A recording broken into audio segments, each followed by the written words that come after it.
Bienvenido. Welcome back to the selection table.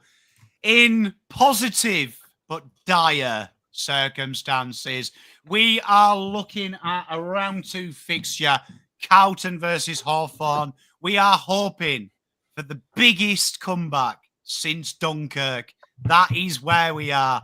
And if you are on Dunkirk, you need leaders. And I've got some brilliant leaders here today. Joining me, new guest, sponsor of the show, man of the people, a man that once spent a year in silence merely to appreciate the sound of a whisper. Nick Horsburgh, Horizon Finance. How are you diddling? I'm very well. Well, not fucking well, let's be honest. That was abysmal. The worst second half that I've ever watched, I think, in my 45 years of living. It was horrible, but sometimes we need to get belted to realise where we are, and it's typical Carlton, eh? When the pressure's off, we seem to just capitulate, and then when we come for hiding, we bounce back. So who knows what's going to happen this week? I'll be there. Mate, I haven't seen someone so disappointed in a second half performance since I let Freya down second half September in my bedroom 2001. Big disappointment, but it's all right. We bounce back. Joining me as always, if I am the Cade Simpson of Carlton content, Cade Simpson needs a Mark Murphy, a man that is reliable, willing to sacrifice, putting his body on the line, will cop the abuse for everyone else's problems. My mate, your mate, Elect Dog. How are you, Elect Dog? If you thought cynical Alexi was back last week, Pom, audience strap in, because I quit the show last week and we hadn't even played yet.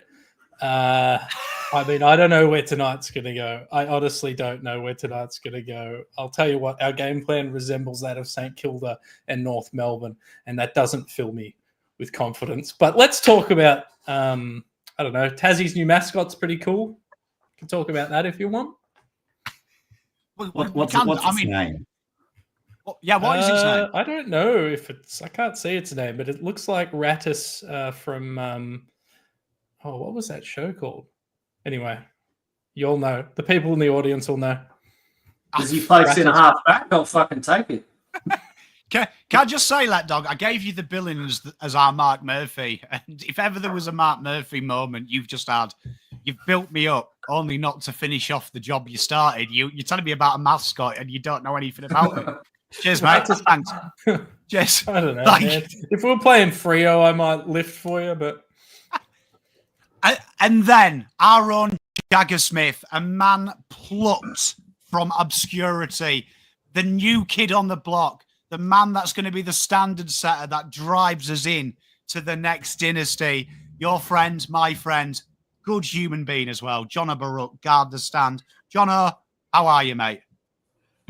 I am okay, Pom. Unlike Jagger, my knee is intact. I am sporting a nice bruise from Monday Night Football with the lads last night, but we are going well. I don't know what it was, but I got home from Thursday night. Yeah, I was absolutely shattered, but I had the best sleep I've had in about 8 months. I honestly don't know what it was. Certainly wasn't anything to do with football, but that was unbelievable. But yeah, lick our wounds, move on. I looked to see how many people I could physically replace in this team when I was trying to get something together to send to you earlier today, Pom, but I couldn't actually find 22 other fit players. So we'll see how we go tonight. There's going to be some names flying everywhere, but again, happy to be here. I was genuinely just going to start picking people from the chat, to be honest. I will let you in on a little bit of intel, audience, before we start the show. One of us has made a staggering 6 changes, and one of us has only made 2. So there you are. You have got one hell of a show. This is the biggest disparity in the selection channel history. So we will start with a new segment for the guys, but we're used to this. I'm going to ask everyone, and chat, you do the same. You answer this question for me. This is Mikel Voss's side. This is Michael Voss's side. So I want all of you and you in chat, which one player was top of your list for potentially being replaced this week? I'll start with you, Nick.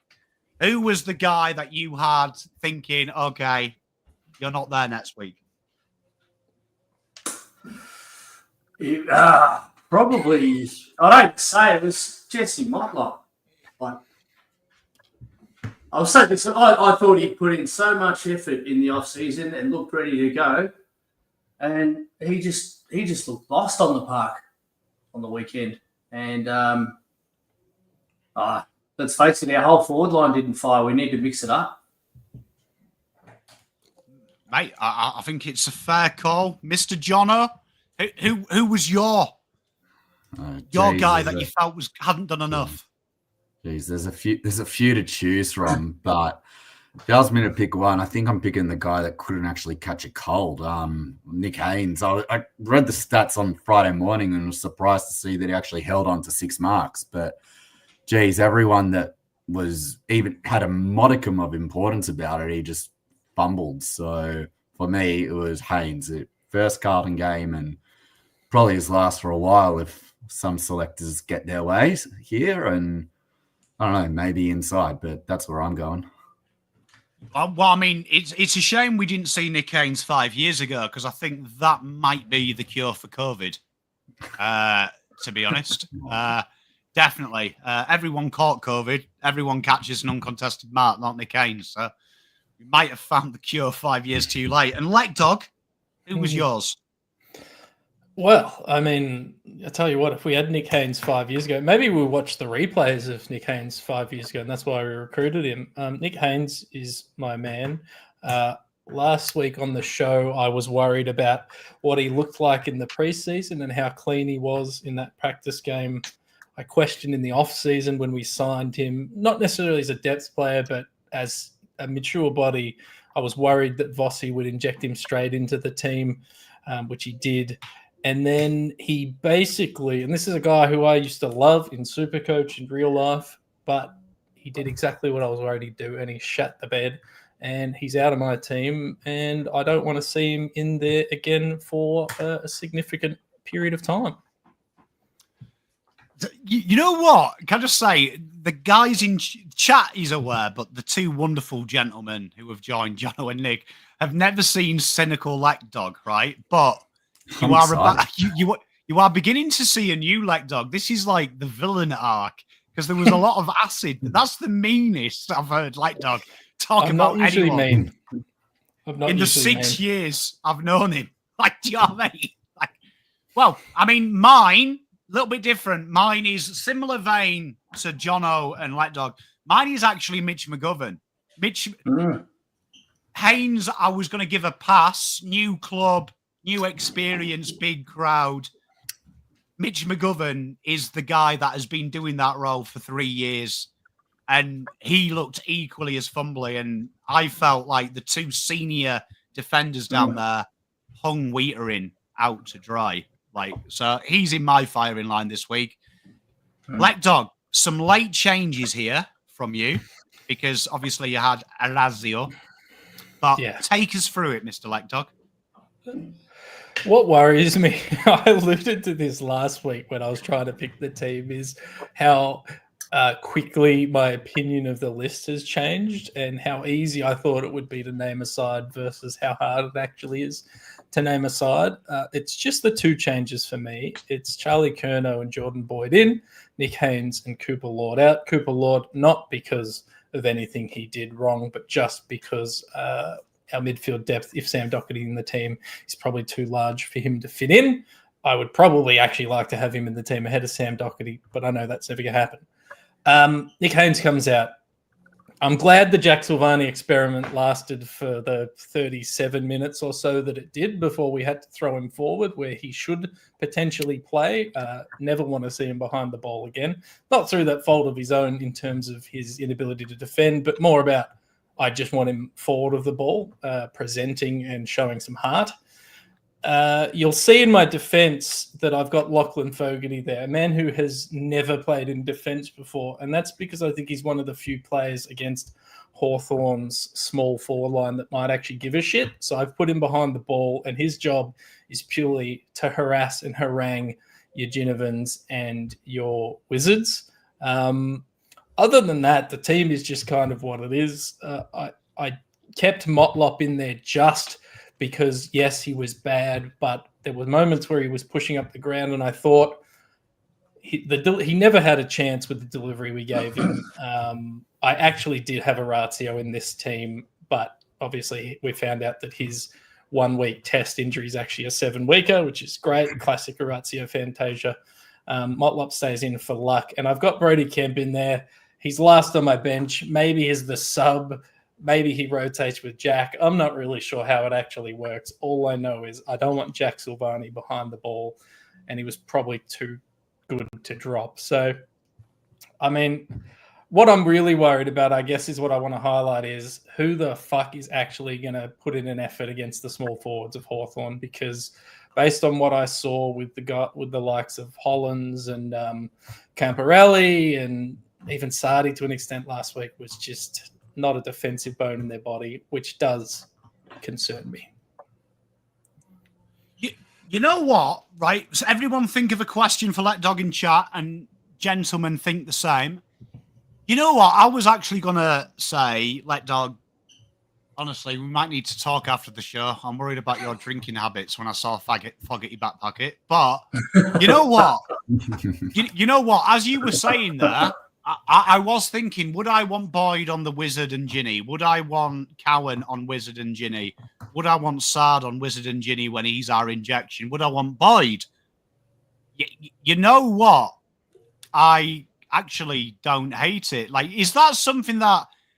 So my question to this, you here, with that, is do you see that Carlton really have never negated that small forward issue, have they?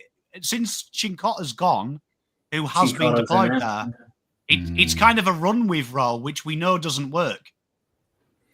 Yeah, look, we haven't really... I mean, Lockie Plowman used to do it back in the day. Cowan's had moments doing it, but it's not something we focus on. If we go in with a back line of Wiedering, McGovern, Silvani, and Haynes on Thursday night, their smalls are going to kick... Well, they last week they kicked 5 or 6 goals between them. They're going to kick 12, including more. They're going to kick 12 goals against us. So for me, I looked through the list and I was like, who could potentially play this role? And in the past...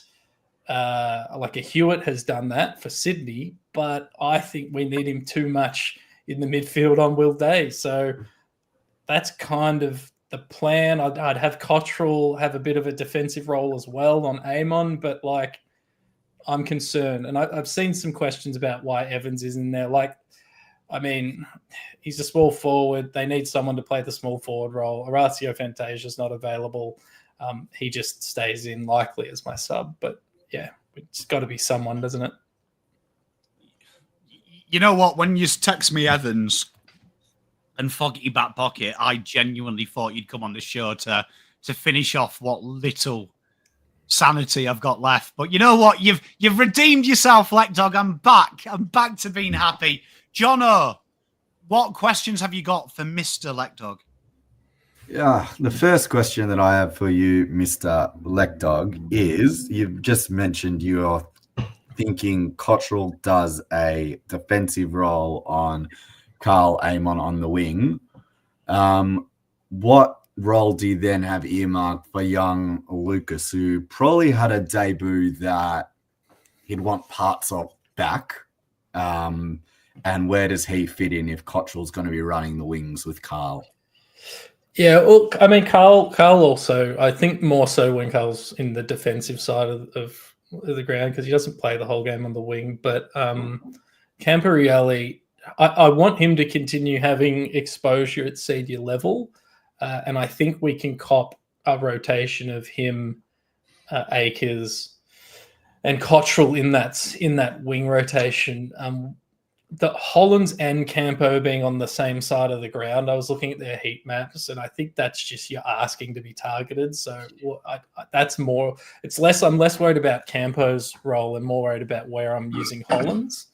And I think they're going to persist with using him behind the ball. But I basically think they can't be on the field at the same time, which is really tough for guys that are, part of their strengths is their tank. So my Campo, just keep doing what you're doing and try and actually handball to the chest of your teammates or the hands of your teammates this week would be my main focus for him. He's the least of my worries in this team, to be honest with you there, Jono. All right, well then let's just cut to it. Who's your biggest worry? I mean, my biggest worry is I don't know if there's an individual. Obviously, Motlop's a worry, but it's the structure. It's the amount of talls we played in defence last week who weren't defenders. We flagged it on the show as a concern. It's the guys who don't have defensive sides to their game really in Hollands and Camporeale both being in the same team. It's worries about, are we too slow in the midfield? There's lots of worries. But my main one is that I watched 6 or 7 games on the weekend. There was a lot of teams creating handball chains, looking inboard, creating sort of attacking the corridor and creating options in the forward line. And then I looked at us and I looked at St Kilda and I looked at, to a degree, North Melbourne, and it was us kicking long down the line to contests, to small players with 2-on-1, or to Harry Mackay, who's on the wing and has no one to kick to. And it just really concerns me that the game plan hasn't been adjusted in the off-season at all to what I can see, and that we might actually win this game just because Charlie Curnow's in the team, and that might paper over some cracks. But yeah, my concerns are deeper than the names on the piece of paper, to be honest. And I tend to be a positive Carlton supporter, but I was laughing in the third quarter and fourth quarter. My dad was having a meltdown. I was literally just laughing. I wasn't even sad. I was just like predictable. Yeah, I went with a mate who supports Richmond, and I was saying to him in the third quarter, I was like, I reckon you're going to come and either win this or give it a snake. And it's shaken, lo and behold, look at what happened. So a question then to you, Lepdog, Nick, Pom, and everyone else in the chat. Of, say, the 28 to 30 players that are in contention to be selected this weekend, you're allowed to pick one player and one player only who is going to be the designated kicker inside 50. Who is it? Why is that question so tough?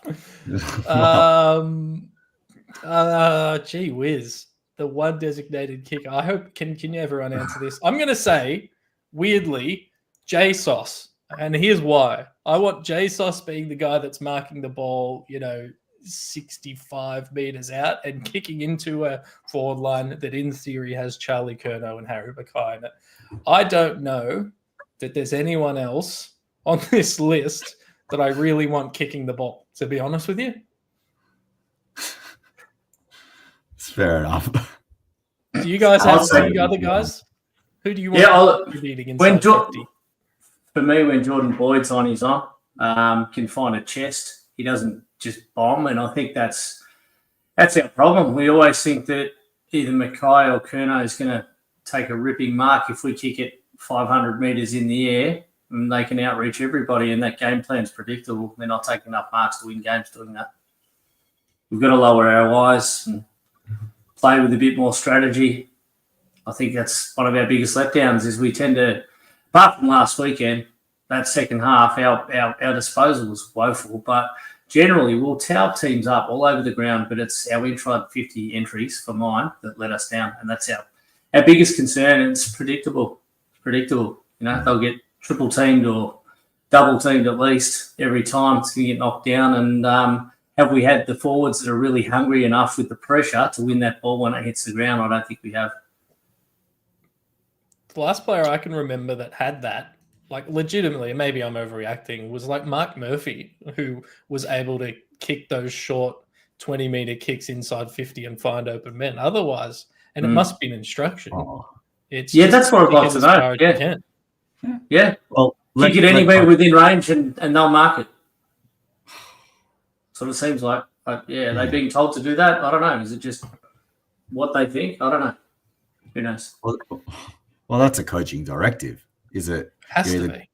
Pop it up to the tip, or you're either directing players inside your forward 50 to congregate and you're relying on that big mark. Where's the spread and multiple options to make yourself dangerous and dynamic? You'll probably get to it when you come to my team as to how you can inject a bit more dynamism through it. But I think someone just put it up in the comments before, but you want to prevent the wrestling and the reaction. You want to try and create a situation where your forwards have some separation and are actually a chance to take a mark out in front and cleanly.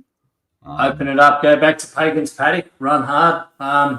I'd almost like to put it out to the media in the media conference at the end of the game to ask that question. Is it a directive to long bomb it into the full forwards? Because it's been happening for years. Well, and they do it out of defence at the wing as well. Pommy, is the best game plan, you're a math man and you won't have the numbers off the top of your head, but is the best game plan just getting Charlie the ball 60 metres out and telling him just to go for goal, fuck everyone else? Because that might be the best strategy at this point.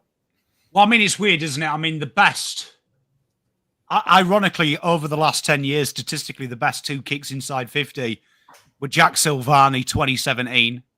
43% of his inside 50s were shots at goal, which is way above AFL average. And then the next is Charlie Kerner. And that's disgusting that a key forward creates chances. And you look at all the other teams, it's midfielders. So, I mean, to answer John's question, Jack would be my kick out. Because if you look at Jack, he varies his kicks. He goes short, he goes long, or he'll handball. And that's why he was so successful when he used to play half forward. He would choose a different guy every week to target. He wouldn't just go, I'll go for the biggest guy. He'd look. And I think that's the biggest thing.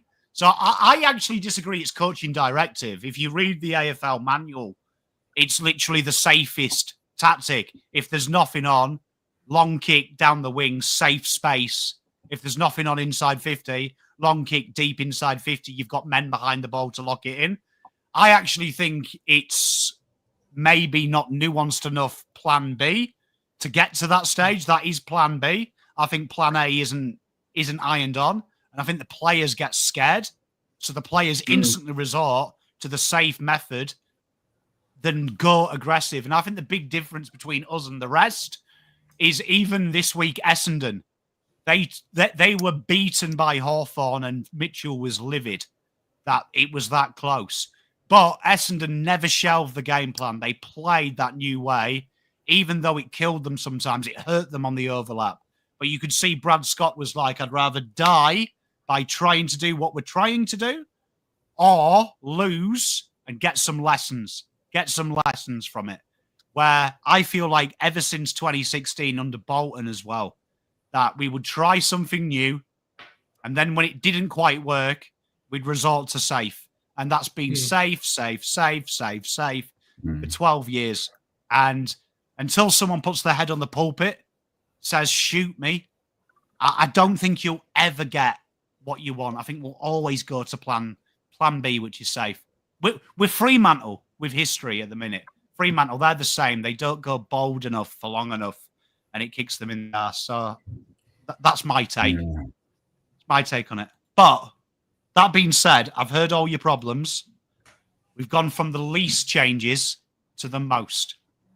This is, in times like this, you're looking for inspiration. In times like this, you're looking for, we will fight them on the beaches, we will fight them in the streets. This country, Britain, will never surrender. You're looking for that type of stuff.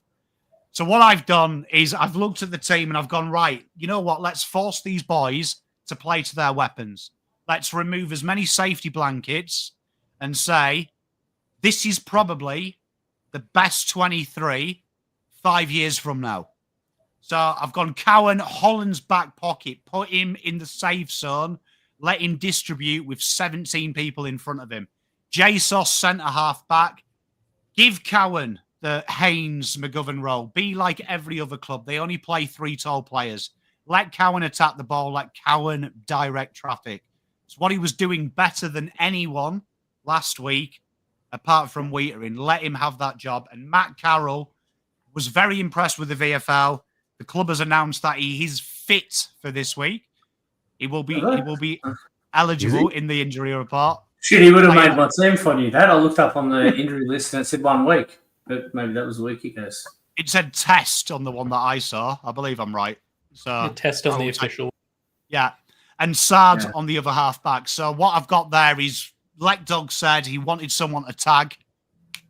Carroll, for me, he can't kick, he can't handball yet. That needs to be refined. One thing that has impressed me in the VFL and the 2 practice games was he kept attacking. I kept attacking the man, never left his man. That's what he's going to do this week. Baptism of fire. Ginnivan, go hard. If he goes for a piss, you better be there holding it. Wing, Camporelli, Akers, Cripps, no-brainer. Half forward, Zach Williams, Cottrell. Will White makes his debut. I want pace. I want someone to give it a go. MCG, big lights, Cripper's birthday boy. Go out there. Charlie Kerno, no-brainer. And then I've gone bold. Jordan Boyd comes back in the team. Lewis Young, ruck, forward, back, whatever we need. Have that guy there. If you want to play an extra tall, let Jesus stay down back. Jesus, in my opinion, was the only player playing a new position last week who can hold his head up high. Why am I punishing Jack Silvani when he worked so hard last week? The others need punishing. George Hewitt, no-brainer. I've dropped Lord because why are we playing 3 defensive-sided midfielders when we're going to be a top 4 side? Go man-on-man with Hawthorn. Do the damage. And Sam Doherty, this was where I was struggling. Don't have many players left. Doherty plays, Binns sub. Binns didn't really impress me. Ashton Moyer was diabolical in the VFL for me. After the Thursday diabolical game, I needed to see Ashton Moyer look like he wanted to be in the team. And currently, too many players are in my team that don't give enough. I'm not going to give a junior a gift. I want the junior to tell me, now I'm ready. So, punishment. I've punished McGovern. I've punished Haynes. Time for Cowan to step up. Captain of Tasmania. You're in charge. I did think about Ben Camporelli. People are asking. Madness. Debut. No training. He only returned to training on Monday, the club said. Not going to put unnecessary pressure on him. Go and earn it. Binns is the first cab off the rank on form, historically. He'd be the sub, though. He still doesn't make the team. There's still an element of punishment. That team there is the best I could do with the resources. Stars are there.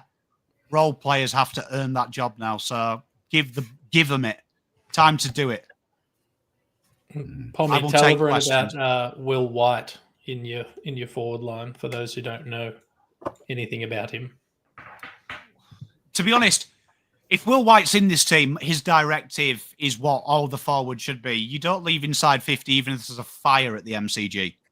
I want you to stand inside 50 and wait till I come and get you. If a fire breaks out, you better be in the forward line, even if Harry and Charlie move. Want you there. So Will White, his job is quite simple. Fogarty's going to run around, smash heads. Will White, I want you to be running, never stand still. Always make an option. Lead, always be ready. That's his option. So for me, quick, he's an opportunist. He's played every available position but ruck in the VFL. He's an Alex Chincotta 2.0. I'm going to give this kid the opportunity of a lifetime. Stay forward, enjoy yourself, have some fun, and make a name for yourself today. That's his option. Have fun out there. Because right now, Evans and Motlop need to go in the VFL and learn their job.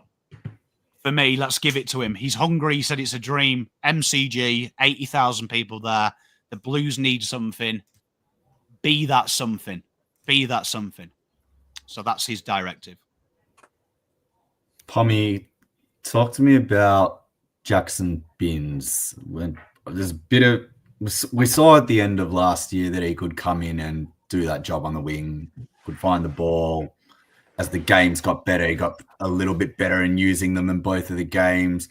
A little bit of scuttlebutt around the fact that he threw the toys out of COD in the preseason and soaked it up. Didn't play very well against St Kilda, and then has been in the VFL since and not in any of the match day squads. Why does he come straight back in?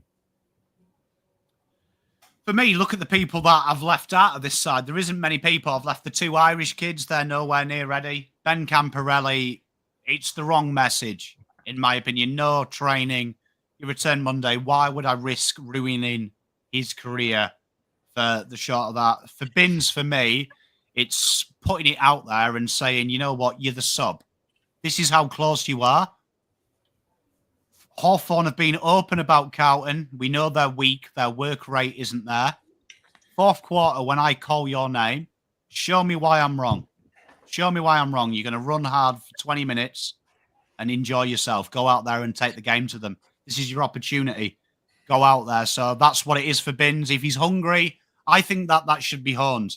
It should be honed. So for me, I couldn't bring Ashton in. And that's why Binns is there. At least Binns is consistent. He does everything every week in VFL. Whether it's good or bad, there's that level. Ashton, for me, his performance against Richmond under 12s, it was nothing short of diabolic. And I think it's the wrong message. There's too many people that get games who don't put in AFL. And Ashton, I can't do it. I think it's the wrong message, him coming in purely because he's potential. At least Binns has got a CV of class in the VFL. What was Jackson's stat line in the VFL? It wasn't great, I have to say, but he did get up to the 20 touches. And to be fair, the ball never went on the wing. I did like his penetration, though. He did try. I would say he would be the best available outside of Matty Carroll and Harry O'Farrell and players like that. But he's got, for me, he's the next cab off the rank. That's where we are now.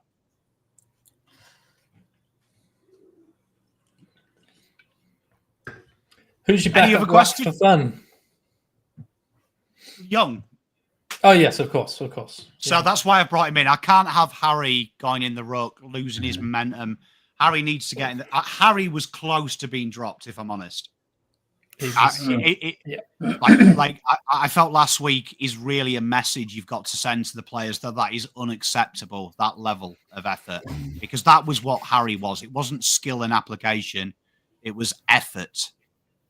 So for me, he's very lucky he's in this. He's lucky that Harry Lemmy looks like the guy who opens gates in 1950s American farm documentaries. Very lucky. Very lucky. Yeah. But this team for me is the best team I could pick. Yeah. And where do you have Doherty playing when he gets on the ground? For me, Doherty is, let's go back to what the plan originally was. We do need someone at half forward to kick the ball as deep as possible.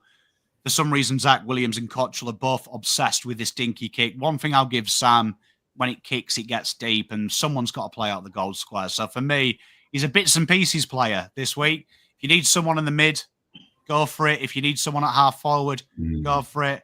He's an experienced hand. He's there basically as the utility backup. I think it might differ when we get to my team to see what role I've got earmarked for Sam, but sound, right. Very sound. Any questions, Nick? It's an interesting team, Pommy. I'll give you that.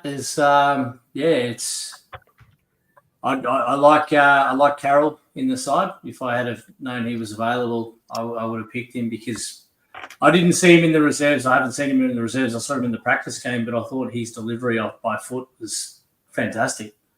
And if he wasn't showing that in the reserves last week, that was quite different to what I've seen. So interesting to see how he goes on the big stage. We are playing the Hawks, who are flying. I've gone a little bit different with my team. We're playing the Hawks, who are flying, so I've gone back to where I think everybody's good at. Instead of experimenting with players, it's a little bit different, but an interesting concept. Actually, the more I think about it, Pom, the more I like the younger team. Because if you're going to lose, you may as well lose and get some experience into the guys that might give a shit. I like it. I do want to caveat. For me, it's not trial or young. for me, it's to beat Hawthorn, you've got to execute the basics. And if McGovern, Haynes, all the guys that I've dropped can't execute the basics against a team that was $1.12 to finish 18th, why would I give them a chance? And it's the same like with with Cooper Lord. Why am I playing an extra defensive midfielder when the only way to beat Hawthorn is attack them? So take away that option. Let's go hard. Let's say to Hawthorn, we're not going to defend. We're going to play football. Play football with us. You're either going to destroy us or maybe you're going to have to change your defensive structure. So for me, I'm beyond this whole everyone deserves an opportunity. This is real life. This is professional sport. It actually means something to me. I want 4 fucking points. Do you know what I mean? Don't care if the players are happy. Don't care if mummy and daddy are there watching Cooper Lord play. Do fucking something. Is my question to him. Do something. Earn your money. Before you start, when Coach Pom says you're in the team, you fucking be happy and you perform. And if you don't, you're back at Coles quick fucking smart. So that's my thought on that. But Nick, you went a little bit safer. You gave some love.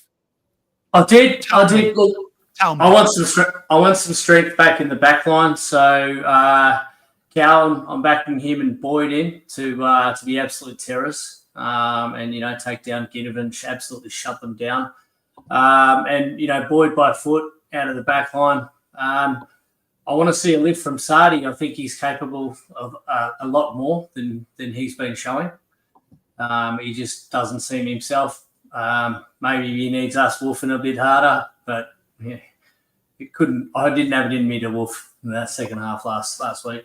McGovern, as shit as he was as shit as Haynes. Like they couldn't even buy a mark between them.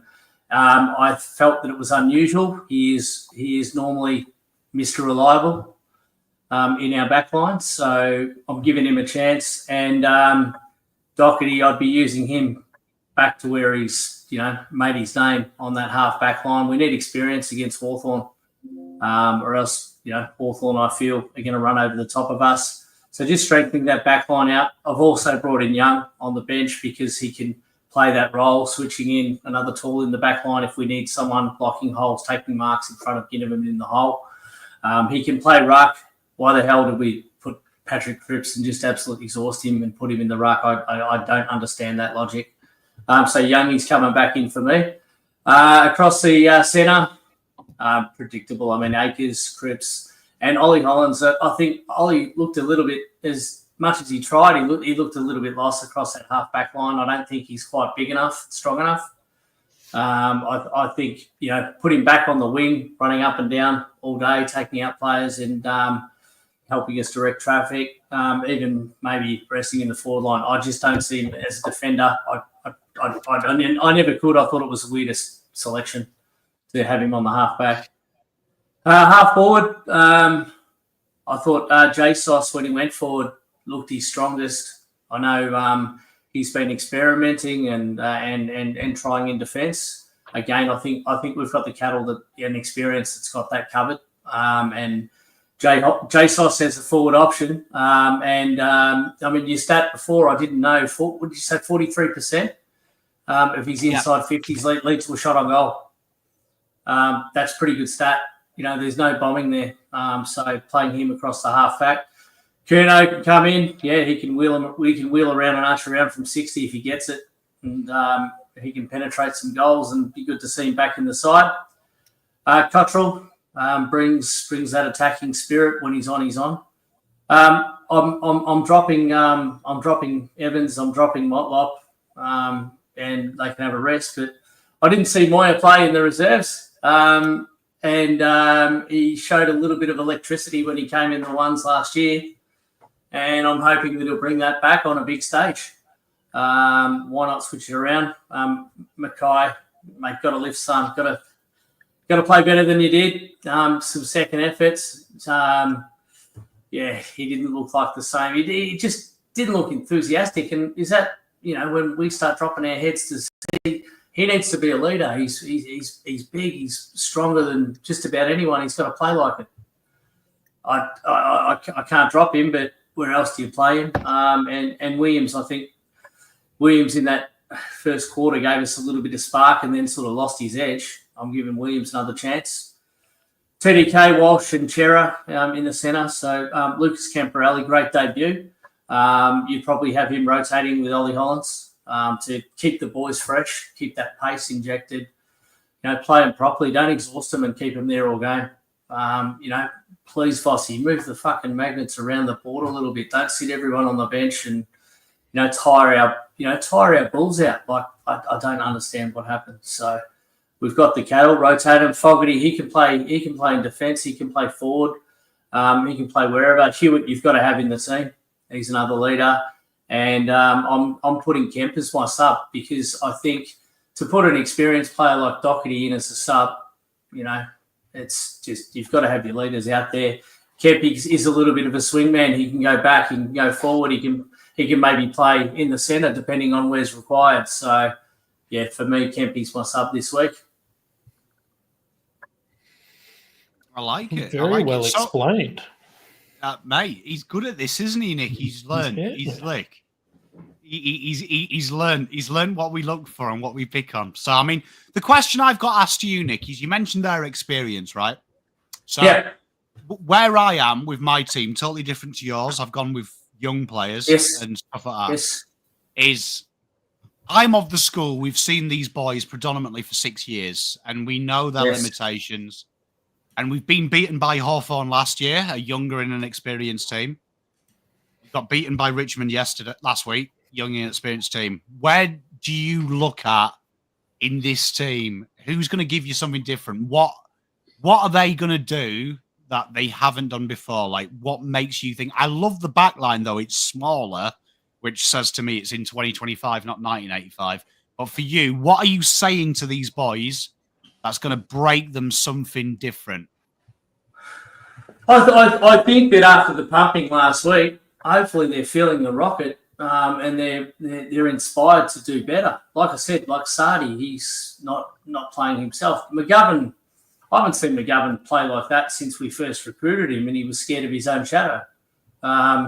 He's come a long way. He's great at taking that intercept mark, and he's been bloody brilliant by foot. I don't know who the hell that was last week, but it wasn't Mitch McGovern. I think Doherty on the field, instead of sitting on the bench until 10 minutes into the last quarter, 14 possessions in the last quarter, stemmed the flow, but it was just too late. To have him there, inspiring players like Cowan and Boyd, who are our terriers, directing traffic. So it's not all on Wiedering to direct the traffic. With, Wiedering's the only leader there. And I'm sure he gets tired. He's locking out everything and trying to point arms everywhere. He can do with a hand. So I just think experience when you're playing against a team like this is going to be a help. And, against some of the other sides, rotate this team. This is our core team for me. And we see them play really well, and then they get exhausted by round 16, 17. Rotate the cattle. When we think the opposition's a little bit weaker, throw some young players in there, but don't mix it up too much. I mean, this recipe here last year, we started getting our injuries in by round 14, 15, 16. And our Bulls were shot. They had no legs left. And it's because we picked the same team week in, week out. And I think that was our biggest downfall. The senior players know where they failed, and they know what to do. You've got to have the experienced team in there against these pressure games. Love it. In my opinion. Love it. Jono, questions? Yeah. Who's your sub, Nick? Sorry, I think you might have said it. Yeah.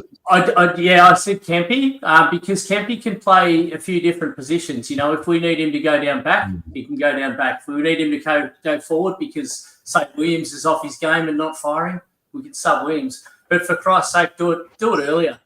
Do it when the game's in red time and we're already dead. Look for that. Look for that turn and make the execution then. Yeah, if you're Michael Voss, Nick, and you need to pick one player to say you're gonna get your task today is to make Will Day's life a living hell, who are you giving that job to? I would probably potentially be using Cottrell or someone to sort of get in there and mess with him a little bit. Hewitt, is he fast enough? Probably not. But, it's not going to be Walsh, is it? Well, it's not going to be Walsh and it's not going to be Chera.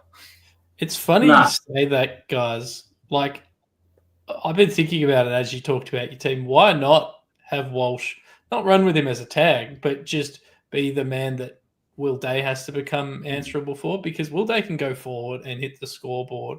And Pommy's kind of convinced me because he was talking about the Bay to beat Hawks is attack them. Why don't we make Will Day be more accountable than being too defensive? Someone who had 3 taggers in their team. But I think there's this. I mean, Will Day doesn't like a tag, but he can go forward, and I think he will take advantage of us if he does go forward. So I'd be interested in seeing if you can make him accountable. Now, I'm not smart enough tactician to know how you implement that, and I'm not confident anyone at the club currently is. But if we can work it out, I like it as an idea. Yeah, I think, when I was playing footy, we had our followers were our followers, but I just remember one of our most effective coaches, it was someone off half forward or half back, was when that ball was bounced, you're on the ball. So in effect, you've got an additional on-baller to play that tag role, to cause a ruckus, to burst through packs and smash a few people. And when I look at the team, Cottrell's probably can be the most aggressive one to do that sort of stuff. It's the one thing, like, let dogs, right, I hate it. I hate negative style football. It's something that I've never teached. Do you know what I mean? If you come for a golf lesson from me, we're playing pins. That's what we're doing. We're not playing safe. We're going for it. We're playing the beautiful game. And it's the same with football. Like, for me, you look at the top 8 sides, they don't run taggers in the traditional sense of the word, like Chincotta, who's trying to ruin the day. They're playing someone that can counter offense as well. Like, you look at some of the taggers now. Matt DeBoer used to average 25 towards the end of his career when he's tagging. Do you know what I mean? You look at now the run with roles. I'm with you. Why is it not Walsh? Why isn't Walsh being told, instead of getting the ball and then running back into a contest to prove your Johnny Big Bollocks, why don't you give Will Day a problem, 35 touches, you're going to have to defend him. We can't play you offensive. Like, it's the Chincotta madness, the quickest player on the ground, and play him as a tagger, but then we're desperate for speed. It's one of the things that kills me. Like, he's won Carlton's time trial for 100 meters since he's got there. He's miles faster than anyone else, but he spends all his time tagging. Like, make them defend. Unfortunately, he can't walk at the moment. Yeah, no, 100%. What I'm saying, my mindset is make your opposition defend you. It feels like all Hewitt, Lord, and Cripps is the new Cripps, Hewitt, Kennedy. Makes me sick to look at, because it's basically Voss saying they're dangerous. We need to worry about them. Where I'm looking at Hawthorn's midfield, and all I'm seeing is shit. It's going to tear you apart when it gets going. And last week is everything I hate about Carlton. TDK 30 touches, Cripps 30 touches, Walsh 30 touches nearly, Chera nearly 30 touches. And then I watch Brisbane, their best player has 10 touches, and their midfield controls the game. And I'm like, why? Shouldn't be losing when your 3 best players have those numbers. No. And we're going to need to be aware in-game of what Hawthorn's midfield's doing as well. They've got like Connor Nash, who they use kind of as their George Hewitt. He's had 2 really strong games to start the season, but they switch it up with who they target as well. So you're going to have to be sort of inventive in that midfield, which is not something that we've seen really with the coaching group. So I like your idea, Nick, of sending someone up there to be that extra mid and to impact, and maybe someone who's not done it a lot. Hell, it could be a Williams. But let's talk about Jono's team. Mate, Jono, you've gone. You've gone. You've done it. I've done what? Bold. Yeah, really bold. Just the 2 changes. Really bold. Look, if we've learned one thing about Michael Voss and him picking the team, he's never one to make a big selection statement, and he's never one to bin an idea totally after it doesn't work once. He's usually like, we'll give this another go. We'll see how it works. So with that in mind, I've only made 2 changes. It was 3 until Orazio fell over this morning. So it's Kerner and Moya in, Haynes and Evans out. I'll run through the team. Sorry if I'm looking down. I've just got all the notes on my phone. So Cowan, Wiedering, Sard in the back line, Ollie Hollands and Sam Doherty in the back line. I'll explain that in soon. McGovern holds his spot.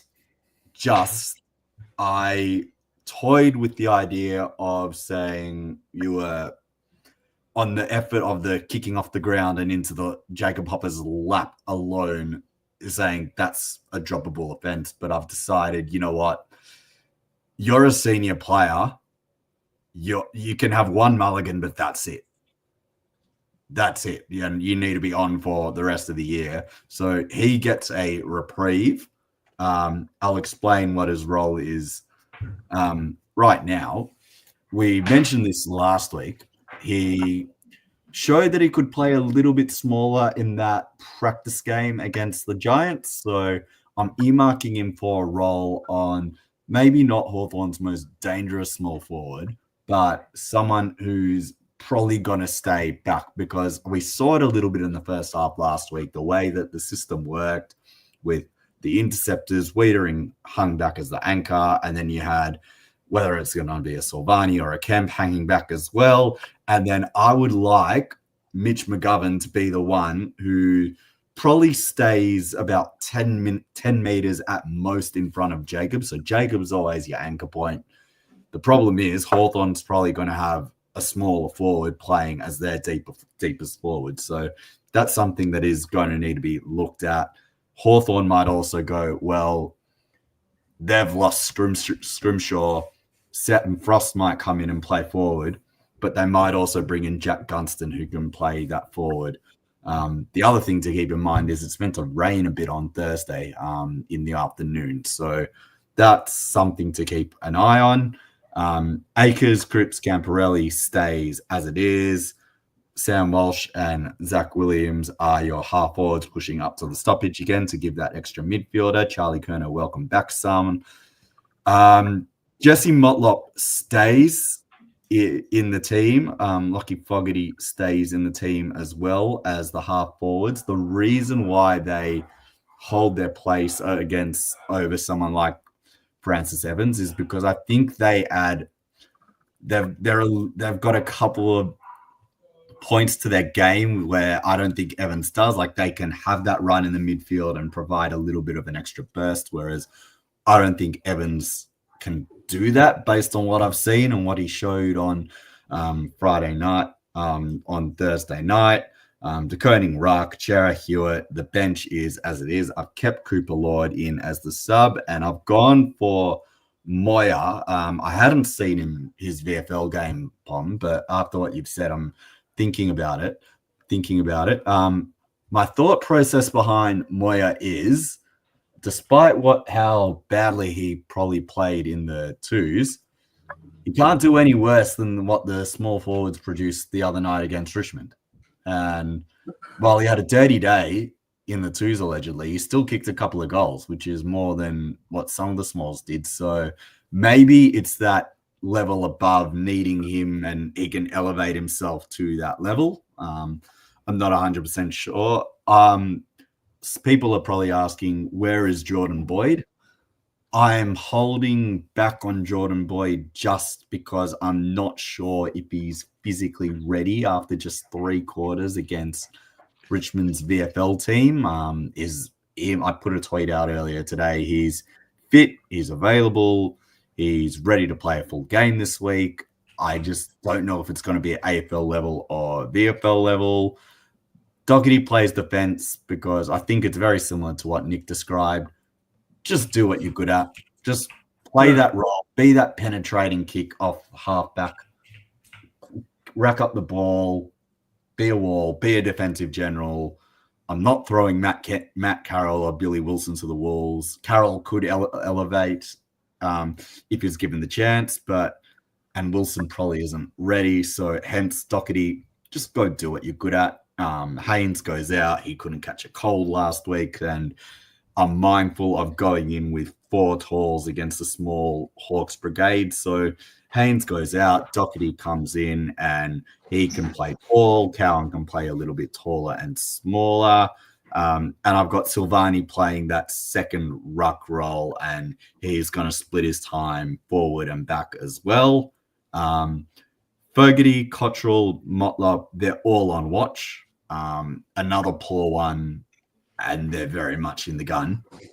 And then Lucas Camporelli gets another go.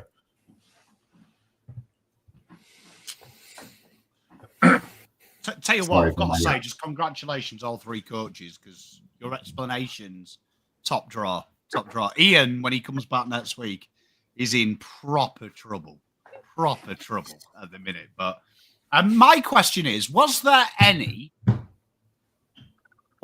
thought to you of like Ben Camporelli? Let's just say Ben Camporelli, you're the coach. Let's just say you watch him train this week. All it was a foot infection.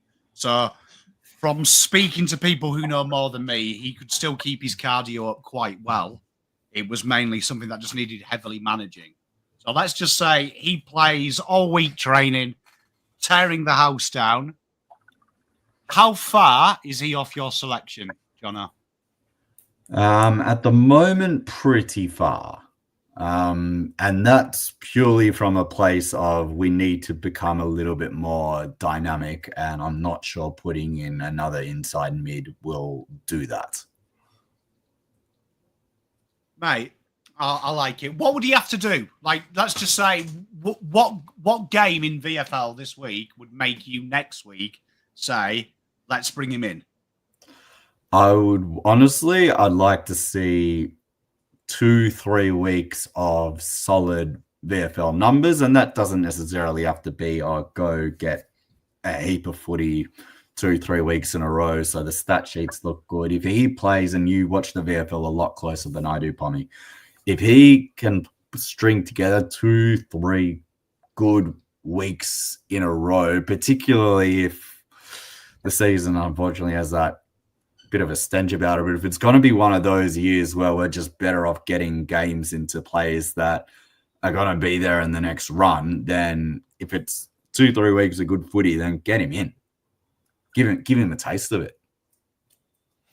And my thing is as well is reward form when the form is there to be rewarded. I can completely understand if the team's going well and you've got players knocking on the door at VFL level and they're like pretty much demanding to be selected, but there's no spot for them. I can understand that. But if your team's a little bit up and down and there's someone in the lower level who's really mounting a case, reward that. Do not just let it sit there until there's like, oh, we need to replace someone. You make it work. You make it work to try and fit them in. Love it. Like Dog, any questions for the legend that is Jono? Jono, you might not have an answer for this. I've seen a tweet, and I'll credit the tweeter, was a fantasy track watcher. Apparently Adam Chera spent the day training with the defenders. Have you heard anything about this? Have you seen this? I have not. We'll probably get a few more answers tomorrow at Captain's Run when they break off into little groups and all that. Cool. Well, no stress. Just one to watch for folks at home. The ball solution. He has spent time playing behind the ball before, and we've all queried why. So the question that I posed before about the one player that you want kicking inside 50 is probably the answer. Probably my answer as to who I'd want delivering the ball, because it's one of the few in that midfield who can kick and kick nicely.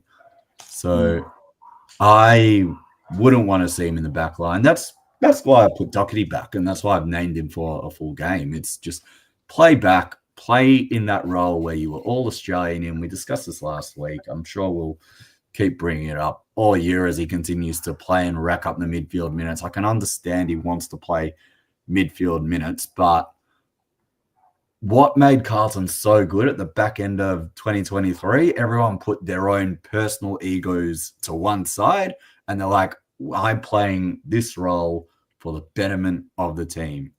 Doherty, you're a loved person in this team, in this club, and amongst the supporter base. Yes, you'd love to play midfield, and yes, you're probably good enough to play midfield, but at the moment, for this particular week, we need you behind the ball. We need you playing, and we need you to be that general with Jacob. Mm-hmm. John, I just got one question. You mentioned Jack Silvani rotating in the ruck. Do you think that's a good idea, given that he's just come off a knee recap? Do you think he's strong enough to do that yet? I do think he is. I think he showed us last week, Nick, that he's got his strength back and he is strong enough to run around and play a full game. He played about 85% of the time on ground last week. I understand it's a different role when you're playing back and then you're swung forward, and it's a different role when you're following the ball and in the ruck. So that to me says that I think he definitely has the tanking capacity for it. And I can't believe this hasn't come up yet in the hour almost that we've been chatting. But if I see Patrick Cripps in one centre bounce this week, I said it. So, sorry, I apologize. But if I see him in one centre bounce this week, I will not be very happy. No. I'd much rather Silvani take those ruck minutes than Patrick Cripps. Harry Mackay, you can have your 5 minutes in the ruck. It's a way to get him involved, and well, he's lucky that Harry Lemmy's that far off it, because otherwise he would have been a contender to go down to the lower level as well. But yeah, seriously, Patrick, out of the ruck, bud. How far away do you reckon Lemmy is from a call-up? He would need. Well, let me put it to you like this, Nick. When measured in light years, or? Let me put it. Let me put it to you this way. Last year, when they were literally scraping the bottom of the barrel of players to pick from. He couldn't. There were two players that couldn't get it that didn't make the team, and he was one of them. Yeah, fair. So I think that tells you all you need to know. Well, there it is. There it is. We're here. We've done it. We've survived it, chat. We've got through it. Just to quickly answer Jono's question, it wasn't mentioned. I didn't mention Cripps being in the ruck because I'm not a full-blown moron. So I just assume everyone knows you don't put an inside midfielder in there. So I gave it the content in which it deserved. Oof. Because if I will it into existence, you know what happens? It becomes true. It becomes true. Right now, chat. We've got some important things. This is the last time you will have two picks because we have Ian back next week. He's going to get a car and stop slumming it. So we'll start as we always do. Nick, I need a defender for you to save. On the screen is what you're looking for. Bring in Boyd. Boyd, I love it. I love it. Mr. Jono, who are you looking at? Defender. Well, I have to pick the only one that actually looked like he gave a shit last week, and that is Yakov Wittering. Mate, you've got to save him. You've got to save him. I love the way that the new boys, though, do trust chat. Do trust chat. I do like it. That'll wear off as the years progress. Lake Dog, who are you saving? Jono, I think you're very harsh on Lachlan Cowan there, who will be the man that I save. I apologize to everyone who was sitting next to me in the members last week because I got up and mooed the house down in MCC when he got onto his goal. Yeah, it was good, wasn't it? Yeah, well, I love Lockie Cowan. He's the only one that brought me joy on the weekend, to be honest with you. Oh. Me too.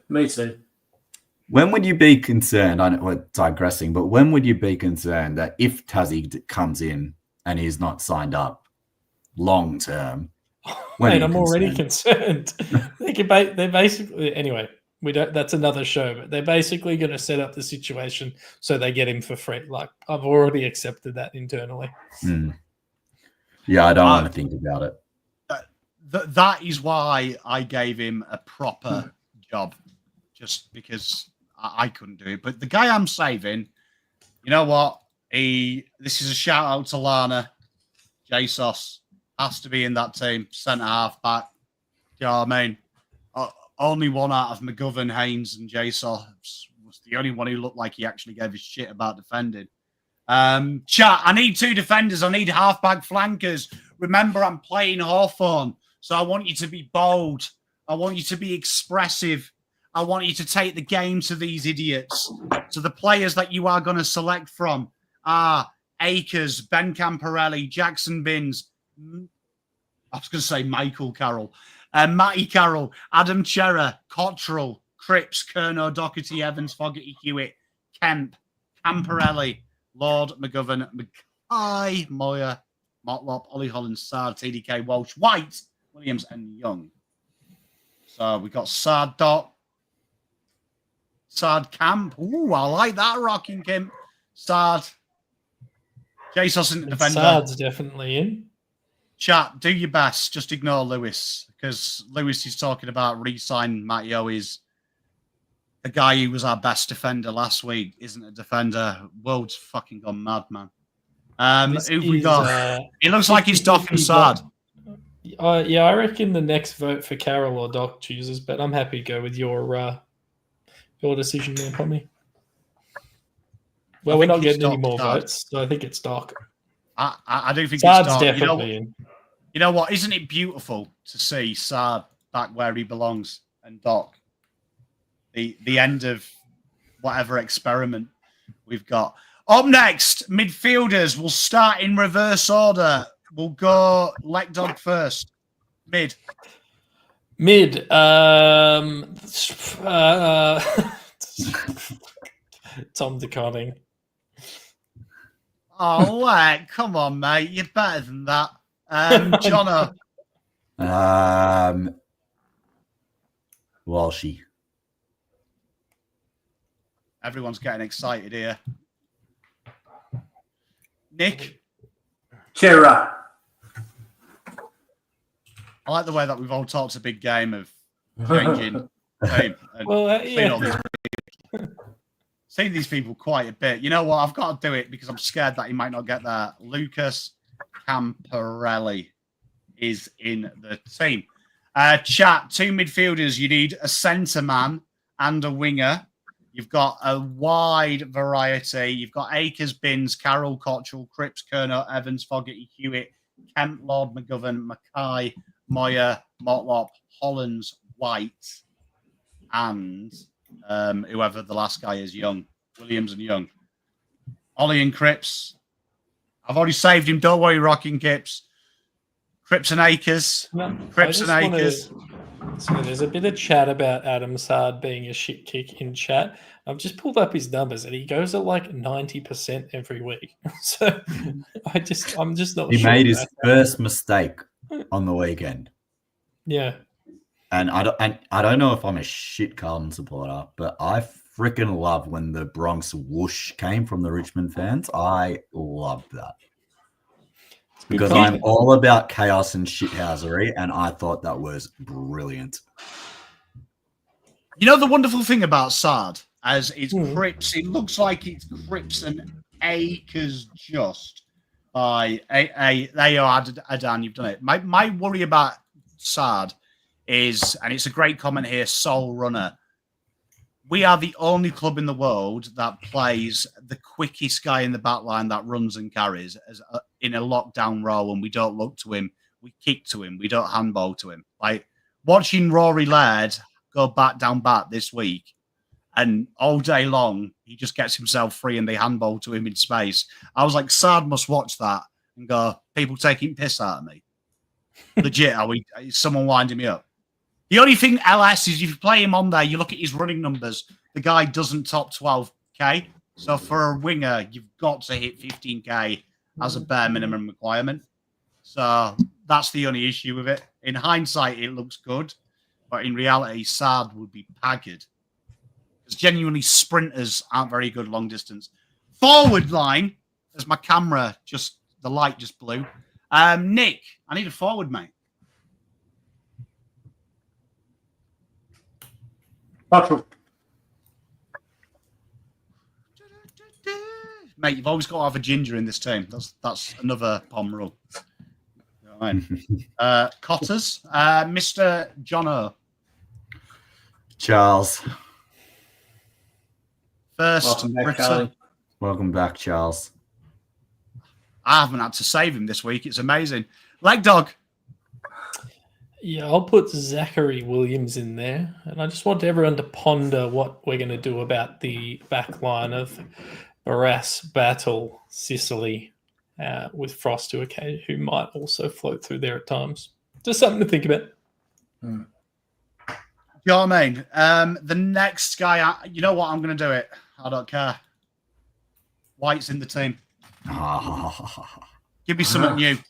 Give me something new. Let's take the game to these fucking morons. Right, you need a full forward and you need a half forward, chat. So you've got Binns, Carroll, Evans, Fogarty, Hewitt, Kemp, Lord, McGovern, Mackay, Moyer, Motlop, Ollie Hollins, or Lewis Young. So chat, who do you want? Moyer, Mackay, Evans. Jesus, you've gone bald there, Rock. He's gone where... Oh, he's dropped Evans. He's a man of integrity. Kemp and Mackay, Moyer and Mackay. Chat, throw them in. Young, Fogg, Mackay, Moyer and Mackay. Moyer is not getting the game. Remember, the question I asked is give me two names. I think... This is like a first date. You're telling me how you feel. You're not answering questions. There's a lot of Moyer. Definitely in. There's a lot of Moyer and Mackay there. It's a fair bit of Kemp too. Brendan Favola needed to be mentioned this week. Shout out to you, Peter. It looks like Moyer and Mackay. Moyer's got it. It is the same people voting, but I'm happy to accept that as individual. I'm happy for it. Just something like, as I said, he can't be any worse than the offering of what the Smalls gave last week. 100%.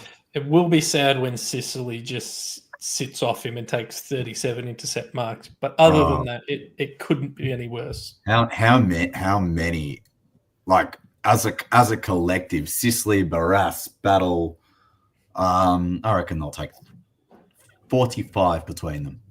This is why we've got to stop bombing it. We've got to stop bombing it and start lowering the eyes and hitting people on the tits. Yeah.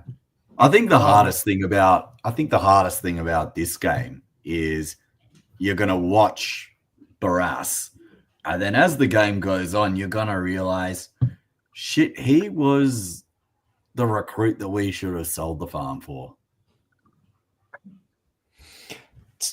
Jono, you're opening up a very large can of worms about me and Pommy have spent the last 5 years. He's woke up and wanted pain, and I like it. I love it.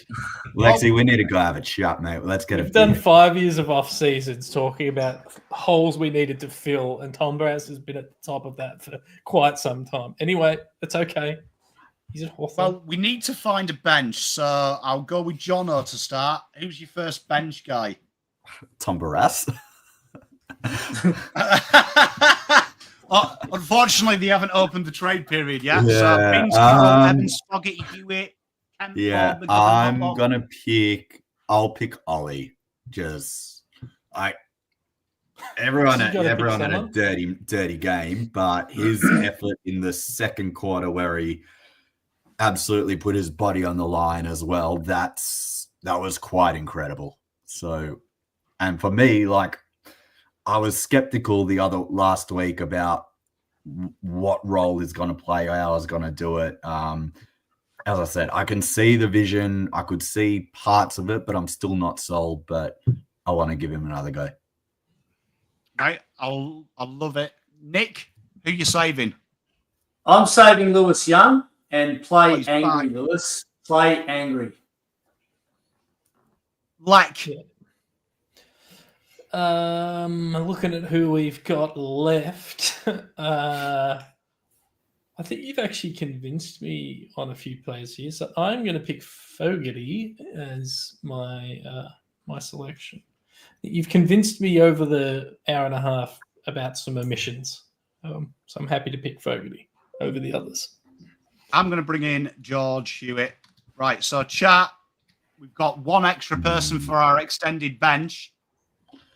You've got Binns, Carroll, this will be Evans, interesting. Kent, Lord, McGovern, Motlop, who At minimum, we have 4 changes to our team versus the team that ran out last week. I've already saved Hewitt, chat. So your last man on the extended bench will be Binns, Matt Carroll, Evans, Kent, Lord, McGovern, Motlop. I mean, it's kind of like being given a list of names for people that your wife can have an affair with, isn't it, really? The whole team. Do you know what I mean? It's not it's not a great list. Jack Carroll, yeah. Picked up on a... Can't even get a game at St Kilda.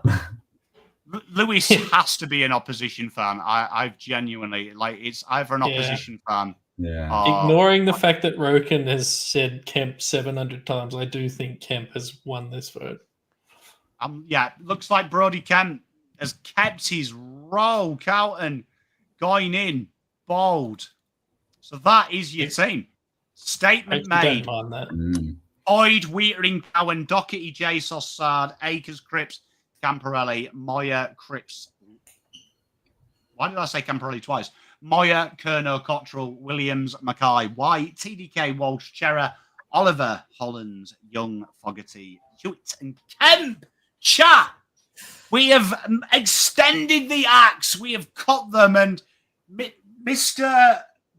Nick, who are we? What are you doing this week? What can the wonderful people of the world expect from you if they contacted Horizon Finance?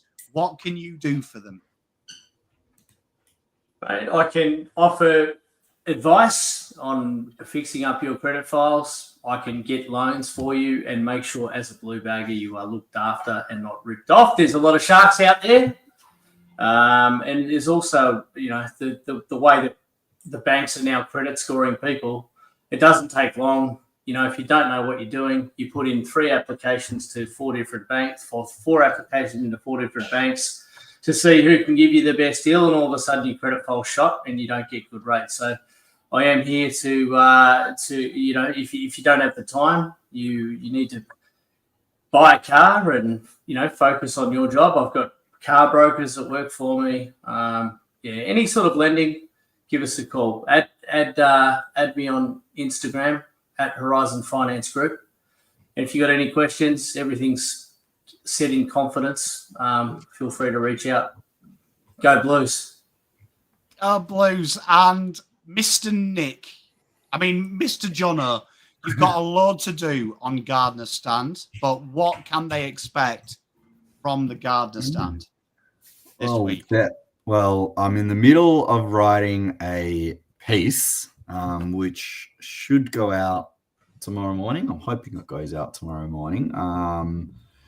It's called The Paralysis of Pressure, and just sort of analysing, not really analysing, but just talking about pressure in football and the moments that this group's had when it comes to pressure and how it's arrived for this season already. So look out for that. Paolo Sebastiani will be dropping his preview on the day of the game, so that's amusing. And then we'll have the review post-Hawthorn game, which is always going to be good. It'll be good. It'll be in depth. And it won't miss much, just much like this whole show. We won't miss much. So please subscribe to the Gardner Stand. It will be delivered straight to your inbox. Mate, I've dropped all the links for Horizon Finance and the Gardner Stand. Head on over there, check them out. Mr. Leckdog, you have been lazy recently. There is no content on your channel. You are a very naughty boy. But what are you going to promise the crowd and under-deliver on? I'm not promising him shit, but if you want to see some content, I dropped my first, well, I've been doing it for the last 6 weeks, my first official weekly article on Code Sports for Supercoach Draft about who you should drop in your draft leagues, who you should pick up. Started hot by telling people to drop Harley Reid. Apparently the numbers are flying for my content over there, which is good. Also on a podcast on the official Supercoach feed, only goes for about, 15, 20 minutes, drops on a Sunday night just after the games. That's on the Code Sports YouTube channel, the Supercoach feed. So they're really the pieces of content I've been doing. Been slowly working away on some stuff in the background for my personal channels, but I'm not going to commit to anything. Fucking Jesus. Tell you what, you're like every girl that I chatted up during university. Non-committal. Jesus Christ, man. What is on the Pommyinoz channel? We have the preview coming up. I'm in a good mood now. I feel good. We have a special show tomorrow will be on, which will be what the Tasmanian concessions look like if it had already happened. So you'll be able to understand what really would have happened if it had already been done. So you can get your head around what that looks like in the future and how it affects the state of the league today. Preview, and in 5 minutes, I will be on Footy Abroad. So I'm going to get a change and look totally different. But be safe, be good to each other. Make sure you hit the like and subscribe. Make sure you go and see all these wonderful free human beings. They put in a lot of time and effort into this, and they are wonderful. Hopefully, we will be back next week off the back of a shock 12-point win. Vibes will be high. Pom will be up and about. Let Dog will be happy. Jono will just continually keep us in the right train of thought, giving us intelligence. And Nick might be drunk if Carlton win by 12 next week. So, see you then. I will be. Cheers. Go Blues. Thanks for having me, Pommy.